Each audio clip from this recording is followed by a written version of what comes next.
വിജയൻ്റെ ആത്മഹത്യാക്കുറിപ്പ് ഇപ്പോൾ പുറത്തു വന്നിട്ടുണ്ട്. അപ്പോൾ നേരത്തെ തന്നെ വിജയൻ്റെ മരണം അതൊരു ആത്മഹത്യയല്ല, കൊലപാതകമാണ്, ഇരട്ട കൊലപാതകം എന്നാണ് ഞങ്ങൾ ഉന്നയിച്ചത്. അപ്പോൾ ഉന്നയിക്കപ്പെട്ട കാര്യം ശരിയാണ് എന്നാണ് ഈ ആത്മഹത്യാക്കുറിപ്പ് വായിച്ചാൽ മനസ്സിലാക്കുക.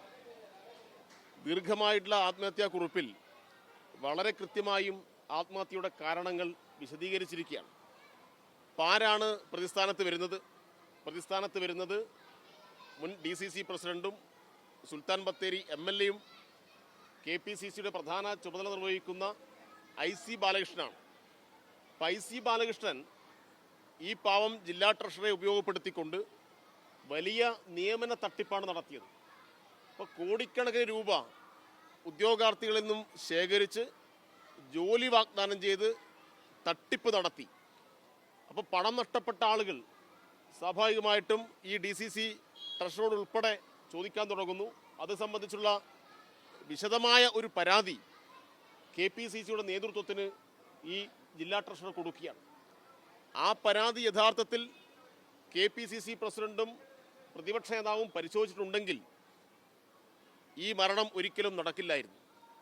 പക്ഷേ പരാതി പരിശോധിച്ചിട്ടില്ല. എന്തുകൊണ്ട് പരിശോധിക്കുന്നില്ല? വളരെ കൃത്യമായിട്ടും IC ബാലകൃഷ്ണനിൽ നിന്ന് ഇതുമായി ബന്ധപ്പെട്ട കോഴപ്പണത്തിൻ്റെ പങ്ക് ഈ VD സതീശനും K സുധാകരനും പറ്റിയിട്ടുണ്ട്. അതുകൊണ്ടാണ് ഇത്രമാത്രം ഗൗരവമായിട്ടുള്ള ഒരു പരാതി. ഇദ്ദേഹം ഒരു ചെറിയ ആളല്ല. വളരെ ചെറിയ പ്രായം മുതൽ കോൺഗ്രസിന് വേണ്ടി ജീവിതം സമർപ്പിച്ച, അങ്ങേയറ്റം ത്യാഗപൂർണമായ പ്രവർത്തനം സംഘടിപ്പിച്ച ഒരാളുടെ പരാതി ചവറ്റുകുട്ടയിൽ ഇട്ടു എന്നാണ് നമുക്ക് കാണാൻ വേണ്ടി കഴിയുക. അതുകൊണ്ട് IC ബാലകൃഷ്ണനെതിരായിട്ട് കൊലക്കുറ്റത്തിന് കേസെടുക്കേണ്ടതാണ്. IC ബാലകൃഷ്ണനെ അറസ്റ്റ് ചെയ്ത് ജയിലിലടക്കണം. സമഗ്രമായി ഇത് സംബന്ധിച്ച് അന്വേഷിക്കണം. ഇതിന് പിന്നിലുള്ള സാമ്പത്തിക ഇടപാട് എന്ന് പറഞ്ഞാൽ ഇപ്പം മനസ്സിലാക്കാൻ വേണ്ടി കഴിയുന്നത്, സംസ്ഥാനത്തിൻ്റെ വിവിധ ഭാഗങ്ങളിൽ ഇങ്ങനെയുള്ള അഴിമതിക്കാരെയും തട്ടിപ്പ് വീരന്മാരെയും ഇവർ കൂട്ടുകച്ചവടക്കാരായി കൊണ്ടു നടക്കുകയാണ് ഈ സുധാകരനും സതീശനും. എല്ലാവരിൽ നിന്നും വിഹിതം വാങ്ങുകയാണ്. അങ്ങനെ വിഹിതം വാങ്ങിയതിൻ്റെ ഭാഗമായിട്ട് പല ജില്ലകളിലും ഇതുപോലെയുള്ള പ്രശ്നങ്ങൾ ഉരുത്തിരിഞ്ഞു വരുന്നു എന്നാണ് കാണാൻ വേണ്ടി കഴിയുക. അപ്പം അതുകൊണ്ട് ഇതിനു പിന്നിലെ സാമ്പത്തിക ഇടപാട് സംബന്ധിച്ച് സമഗ്രമായി അന്വേഷിക്കണം. IC ബാലകൃഷ്ണനെ ഒരു കാരണവശാലും ഒരു പൊതുപരിപാടിയിലും പങ്കെടുക്കാൻ പാടില്ല, പങ്കെടുപ്പിക്കരുത്. അങ്ങനെ പൊതുപരിപാടിയിൽ പങ്കെടുക്കാൻ വന്നാൽ DYFI അതിശക്തമായ പ്രതിഷേധവുമായിട്ട് രംഗത്ത് വരും എന്നുകൂടി അറിയിക്കുകയാണ്. IC ബാലകൃഷ്ണനെ പോലെയുള്ള കൊലപാതകളെ, IC ബാലകൃഷ്ണനെ പോലുള്ള കൊലയാളികളെ നാട് ബഹിഷ്കരിക്കണം എന്നാണ് DYFI ആവശ്യപ്പെടുന്നത്. അതിശക്തമായ പ്രക്ഷോഭത്തിനും പ്രതികരണത്തിനും DYFI തയ്യാറാവും എന്നുകൂടി അറിയിക്കുകയാണ്.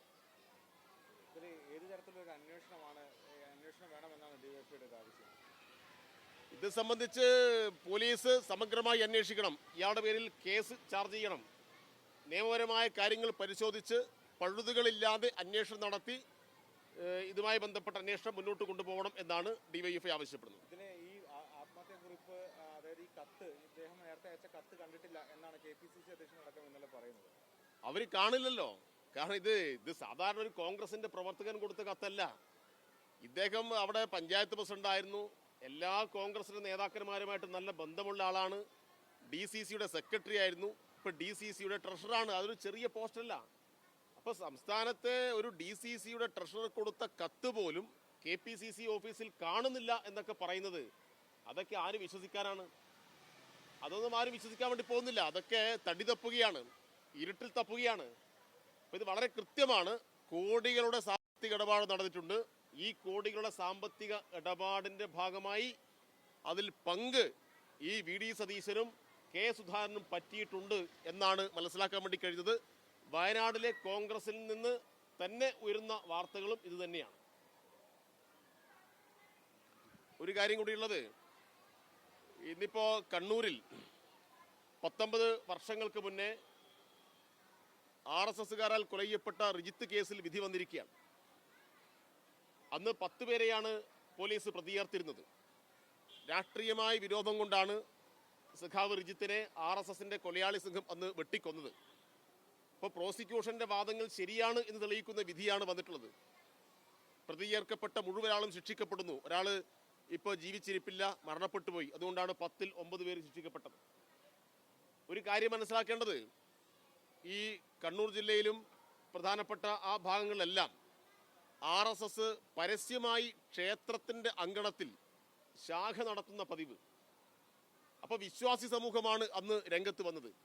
കണ്ണപുരം ചുണ്ടയിൽ ഭാഗത്തെ വിശ്വാസികൾ, ഹിന്ദുമത വിശ്വാസികൾ തന്നെ ഞങ്ങൾ ആരാധിക്കുന്ന ക്ഷേത്രത്തിൻ്റെ മുറ്റത്ത് ഇമാതിരി ഏർപ്പാട് പാടില്ല എന്ന് പറഞ്ഞ് രംഗത്ത് വന്നു. അങ്ങനെ വന്ന വിശ്വാസികളുടെ കൂടെ നിന്നു എന്ന കുറ്റമാണ് സഖാവ് റിജിത്തിന് മേൽ ചുമത്തിയത്. റിജിത്ത് ഏതെങ്കിലും തരത്തിലുള്ള കേസിൽ പ്രതിയായ ഒരാളല്ല. ഒരു പെറ്റി കേസ് പോലും റിജിത്തിൻ്റെ പേരുണ്ടായിരുന്നില്ല. ഒരു കുടുംബത്തിൻ്റെ പ്രതീക്ഷയായിട്ടുള്ള, നാടിൻ്റെ ആകെ പ്രതീക്ഷയായിട്ടുള്ള ചെറുപ്പക്കാരനെ വെട്ടിക്കൊലപ്പെടുത്തുകയായിരുന്നു. അപ്പോൾ RSSൻ്റെ കൊലപാതക രാഷ്ട്രീയത്തിലേറ്റ കടുത്ത തിരിച്ചടിയായിട്ട് വേണം ഈ വിധിയെ കാണാൻ. ആരാധനാലയങ്ങൾ കേന്ദ്രീകരിച്ച് ആയുധ പരിശീലനം നടത്തുന്നതിനെതിരെ ജനങ്ങൾ നടത്തിയിട്ടുള്ള ചെറുത്തുനിൽപ്പ്, അതിൻ്റെ കൂടി ഭാഗമാണ് റിജിത്തിൻ്റെ രക്തസാക്ഷിത്വം. അപ്പോൾ റിജിത്തിൻ്റെ രക്തസാക്ഷിത്വത്തിൻ്റെ ഭാഗമായി DYFI എല്ലാം മുന്നോട്ട് വെച്ച ഇതുമായി ബന്ധപ്പെട്ട കാര്യങ്ങൾ അത് കൂടുതൽ പ്രസക്തമാവുന്നു എന്ന് വേണം കാണാൻ. അതുകൊണ്ട് ആരാധനാലയങ്ങൾ കേന്ദ്രീകരിച്ച് RSS നടത്തുന്ന ആയുധ പരിശീലനം ഉൾപ്പെടെ കൂടുതൽ തുറന്നു കാട്ടേണ്ടതുണ്ട്. മറ്റൊരു കാര്യം പറയാനുള്ളത്, ഇത്തരം കേസുകളുടെ വിധി വരുമ്പോൾ ചില മാധ്യമങ്ങൾ ആ വിധിയുടെ വാർത്ത കണ്ടില്ല എന്ന് നടിക്കുകയാണ്. ഇപ്പം നാദാപുരത്ത് ഷിബിൻ കൊല ചെയ്യപ്പെട്ടു. ഷിബിൻ കേസിൽ ഏതാണ്ട് 7 ലീഗിൻ്റെ പ്രവർത്തകർ, അവിടെയുള്ള പ്രാദേശിക നേതൃത്വം ജയിലിലായി. മാധ്യമങ്ങൾക്കൊരു ഞെട്ടലും ഉണ്ടായിട്ടില്ല. ഈ റിജിത്ത് കേസിലും ഇപ്പോൾ ചെറിയ 1-2 വാർത്തകളൊക്കെ വന്നു എന്നല്ലാതെ ഇന്നിപ്പം പ്രൈം ടൈമിൽ എത്ര ആളുകൾ ഇതെല്ലാം ചർച്ചയ്ക്കെടുക്കുമെന്ന് പറയാൻ കഴിയില്ല. അപ്പോൾ ഒരു പൊതുബോധം ഉണ്ടാക്കുന്നത്, ഇവിടെ ഇത്തരം കാര്യങ്ങൾക്കെല്ലാം നേതൃത്വം കൊടുക്കുന്നത് CPM ആണ്, കമ്മ്യൂണിസ്റ്റുകാരാണ് എന്നാണ്. അപ്പോൾ കമ്മ്യൂണിസ്റ്റുകാർ കൊല ചെയ്യപ്പെട്ടാലും അത് കേസിൽ ശിക്ഷിക്കപ്പെട്ടാലൊന്നും വാർത്തയാവാതെ കമ്മ്യൂണിസ്റ്റുകാർ എതിർച്ചേരിയിൽ വരുന്ന വാർത്തകളെ പർവ്വതീകരിക്കുന്നു എന്നും കാണാൻ വേണ്ടി കഴിയും. അപ്പോൾ ഇങ്ങനെ സൃഷ്ടിക്കുന്ന പൊതുബോധത്തിനേറ്റ തിരിച്ചടിയായിട്ട് കൂടി ഈ കോടതി വിധിയെ വായിക്കണം എന്നുകൂടി ഞങ്ങൾ അഭ്യർത്ഥിക്കുകയാണ്. ഇവിടെ ഈ 2 വിധികൾ, ഇപ്പോൾ അടുത്തു വന്ന 2 വിധികൾ, ഒന്ന് സഖാവ് ഷിബിനെ, DYFI നേതാവ് ഷിബിനെ കൊലപ്പെടുത്തിയതാണ് നാദാപുരത്ത്. അതിൻ്റെ പ്രതിപട്ടികയിലുള്ളത് മുസ്ലിം ലീഗും അതുപോലെ തന്നെ മുസ്ലിം തീവ്രവാദ ഗ്രൂപ്പുകളുമാണ്. ഇപ്പുറത്ത് ഇപ്പോൾ വന്ന റിജിത്തിൻ്റെ വധക്കേസിലെ പ്രതികൾ ആരാണ്? സംഘപരിവാരാണ്.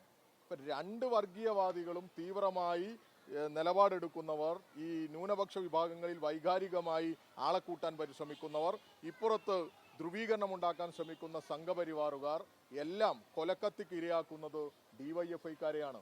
അങ്ങനെ DYFIക്കാരെ കൊന്നുതള്ളി ഈ സമൂഹത്തിനകത്ത് മതനിരപേക്ഷതയും മാനവികതയും ഉയർത്തിപ്പിടിക്കുന്നവരെ തകർക്കണം എന്ന മുദ്രാവാക്യവുമായിട്ടാണ് ഇവർ മുന്നോട്ട് പോകുന്നത്. ഈ സാഹചര്യത്തിൽ ഈ വിധികളെല്ലാം ഈ പൊതുസമൂഹം പരിശോധിക്കണം എന്ന് തന്നെയാണ് DYFIക്ക് മുന്നോട്ട് വെക്കാനുള്ളത്. അതോടൊപ്പം ഇരട്ടക്കൊലയാണ് വയനാട്ടിൽ നടന്നത്. നിങ്ങൾ നോക്കൂ, എത്രത്തോളം മാധ്യമങ്ങൾ അത് ഏറ്റെടുക്കുന്നുണ്ട്. ഈ ഇരട്ട കൊലപാതകത്തിന്റെ ഉത്തരവാദിത്വം KPCCക്കാണ് എന്ന് എന്തുകൊണ്ടാണ് ഈ മാധ്യമങ്ങൾക്ക് പറയാൻ പറ്റാത്തത്? ഞങ്ങൾ ആവർത്തിച്ചു പറയുകയാണ്, ഇതിന്റെ പിന്നിൽ KPCC ഉണ്ട്. KPCCയുടെ പങ്കില്ലാതെ ഈ IC ബാലകൃഷ്ണൻ ഇങ്ങനെ വിലസി നടക്കില്ല. ഈ IC ബാലകൃഷ്ണനെതിരെ ശക്തമായ നടപടി സ്വീകരിച്ചിട്ടില്ലെങ്കിൽ ഉജ്ജ്വലമായ പ്രക്ഷോഭത്തിന് DYFI നേതൃത്വം കൊടുക്കും എന്ന് തന്നെയാണ് ഇവിടെ പറഞ്ഞു വെക്കുന്നത്.